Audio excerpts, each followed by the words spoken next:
இன்றைக்கி நம்ம செய்ய போகிற டிஷ் வந்து பருப்பு பொடி தான். பருப்பு பொடி துவரம் பருப்பை நல்ல சிம்மரில் வச்சு நல்லா செவக்க வறுத்துக்கணும்.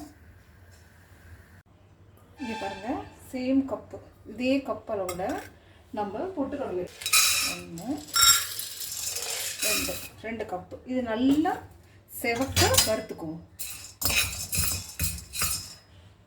இங்கே பாருங்கள், நம்ம எடுத்த பொட்டுக்கடலை நல்லா வறுபட்டுருச்சு, நல்லா கலர் சேஞ்ச் ஆகிடுச்சு. நல்லா பாருங்கள், அதனால நம்ம வந்து தனி பிளேட்டில் எடுத்து வைப்போம். ஏன்னா நம்ம வறுத்த பருப்பு வந்து அரைக்கிறதுக்கு டைம் எடுக்கும். ஆனால் பொட்டுக்கடலை சீக்கிரமாக அரைஞ்சிடும். அதனால பருப்பு வந்து குறையாக நிற்கும். பருப்பை நல்லா நைஸாக பவுட்ரு பண்ணணும். அதனால தனி பிளேட்டில் நம்ம பொட்டுக்கடலையை எடுத்து வச்சுக்கோம். அடுத்தது நான் பாருங்கள், 1 டேபிள் ஸ்பூன் அளவுக்கு நல்லா காஞ்ச பூண்டு எடுத்து வச்சுருக்கேன். இந்த பூண்டை நான் நல்லா காய வச்சு வெயிலில் காய வச்சு தான் எடுத்து வச்சுருக்கேன். கொஞ்சம் மாய்ஸ்ட் இருக்க தான் செய்யும். ஏன்னா நம்ம ஸ்டோர் பண்ணும்போது அதை கொஞ்சம் நான் கடாயில் போட்டு 2 நிமிஷம் ஹீட் பண்ணிங்கன்னா அந்த ஹீட்டில் நல்லா மொறுன்னு அரைக்கிறதுக்கு தகுந்த மாதிரி ஆகிடும்.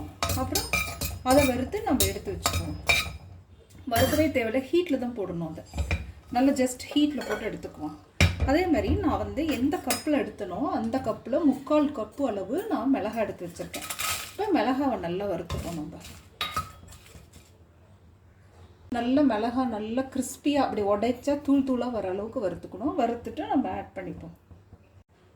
இங்கே பாருங்கள், மிளகாய் நல்லா வறுத்தாச்சு. நம்ம மிளகாய் வறுத்துட்டு இந்த சிம்மில் வச்சுட்டு மிளகாய் இருக்கட்டும் ஹீட்டில். ஏன்னா மிளகாய் நல்லா நமக்கு நொறுங்குற மாதிரி நல்லா ஹீட்டாக வறுக்கணும்னு சொல்லியிருந்தேன். அதோடு சேர்த்து சீரக மிளகாய் ஒரு 2 நிமிஷம் இதோடய சேர்த்து வறுப்போம்.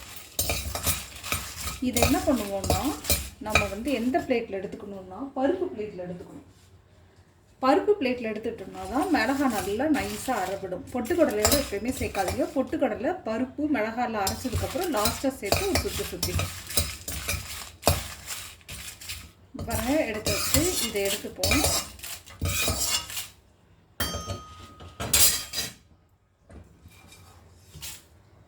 இப்போ என்ன பண்ணுவோம்னா, 1 டேபிள் ஸ்பூன் அளவுக்கு கருவேப்பிலை, 1 டேபிள் ஸ்பூன் அளவு கருவேப்பிலை போட்டால் போதும். அது கூட ஒரு 1/4 டீஸ்பூன் அளவு பெருங்காயத்துக்கு போட்டிங்கன்னா போதும்.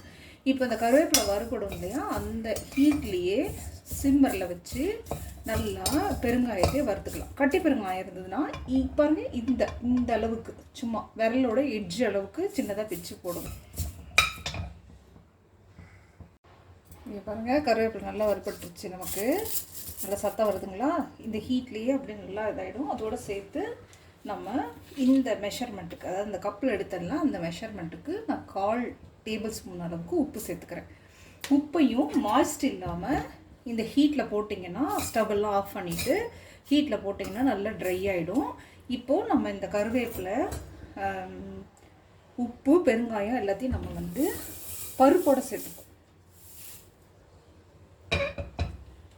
இங்கே பாருங்கள், இது எல்லாத்தையும் சேர்த்துட்டோமா? இதை ஃபஸ்ட்டு பவுடர் பண்ணிப்போம். இந்த கார்லிக் எடுத்து வச்சுருந்தோம்ல, அதையும் இதிலே சேர்த்துப்போம். இது எல்லாத்தையும் சேர்த்து பவுடர் பண்ணிவிட்டு லாஸ்ட்டாக பொட்டுக்கடலையை சேர்த்துப்போம். இங்கே பாருங்கள், பருப்பு பொடி நல்லா அரைச்சாச்சு, நல்லா பவுட்ரு பண்ணியாச்சு. மிக்சியிலே போட்டு நல்ல ரிச் ப்ரோட்டீன் உள்ள உணவு தான். நம்ம வந்து உடச்ச கடலை அப்படின்னு நினைக்காதீங்க. உடச்ச கடலை அவ்வளோ ப்ரோட்டீன் இருக்குது. நல்ல டேஸ்டியாகவும் நான் போட்ட மெஷர்மெண்ட் எல்லாமே பக்காவாக இதில் செட் ஆகிருக்கு. நீங்கள் இந்த மாதிரி ஒரு பருப்பு பொடி அரைச்சி ஸ்டோர் பண்ணி வச்சுக்கலாம். 1 மாதம் வரைக்கும் வச்சுக்கலாம். 1 மாதம், அதுக்கு மேலே வேண்டாம். கொஞ்சமாக அரைச்சி யூஸ் பண்ணலாம். அப்போ தான் மணமாகவும் நல்ல டேஸ்ட்டாகவும் இருக்கும். இதை டேஸ்ட் பண்ணி பார்த்துட்டு எனக்கு ஃபீட்பேக் கொடுங்க.